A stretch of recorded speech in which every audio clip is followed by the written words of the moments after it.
आणि मनोज जरांगे पाटील यांनी मराठा आरक्षणाच्या मागण्यांसह विविध मागण्यांसाठी मुंबईवर मोर्चा काढण्याचं ठरवलंय। 29 ऑगस्टला मनोज जरांगे पाटील यांचा मोर्चा मुंबईतल्या आझाद मैदानावर धडकेल। मनोज जरांगे पाटील यांचा मोर्चा जर मुंबईमध्ये आला तर वाहतुकीचा व्यवस्थेचा प्रश्न उपस्थित होऊ शकतो, त्यामुळे सरकारकडून त्यांची मनधरणी करण्याचे प्रयत्न सुरू आहेत। पण मनोज जरांगे मोर्चा काढण्यावर ठाम आहेत, त्यामुळे सरकारची कोंडी झाली आहे। मुंबई मोर्चा संदर्भात मनोज जरांगे पाटील हे सध्या महाराष्ट्राच्या दौऱ्यावर आहेत। गावोगावी दौरे करून त्यांनी समाजाच्या बैठका घेतल्यात। आता मुंबईला जाण्याचा मार्ग त्यांनी ठरवलाय। लाखोंच्या संख्येने आंदोलक मुंबईमध्ये धडकणार असल्याचा इशारा मनोज जरांगे पाटील यांनी सरकारला दिलाय।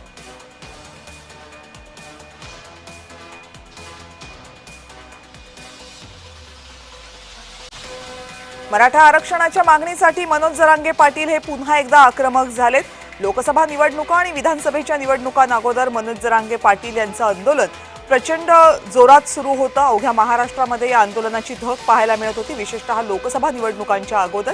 मात्र विधानसभा निवडणुकांच्या निकालानंतर हे आंदोलन काहीसं थंड होतंय की काय असं वाटत होतं। पण पुन्हा एकदा मनोज जरांगे पाटील यांनी आपल्या मागण्यांसाठी आक्रमक भूमिका घेतली आहे।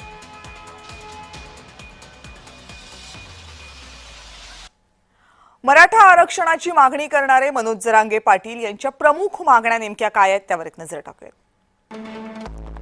मराठा कुणबी एक आहेत हा अध्यादेश काढावा, म्हणजे मराठा आणि कुणबी यांच्यामध्ये कोणताही फरक करू नये ही त्यांची पहिली मागणी आहे।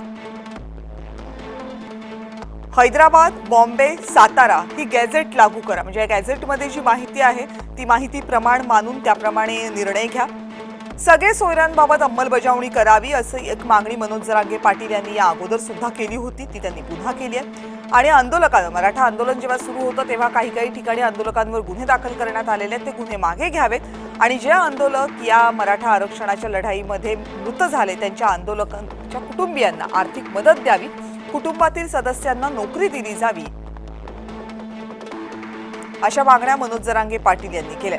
याशिवाय जी शिंदे समिती नेमण्यात आलेली आहे राज्य सरकारकडून मराठा आरक्षणासंदर्भात, त्या समितीला कार्यालय दिलं जावं आणि एखाद्या व्यक्तीच्या मराठा असण्यासंदर्भातली नोंद सापडली की त्यांना लागलीच प्रमाणपत्र दिलं जावं, मराठा समाजाला ओबीसी मधून आरक्षण दिलं जावं अशी मागणी मनोज जरांगे पाटील यांनी केली।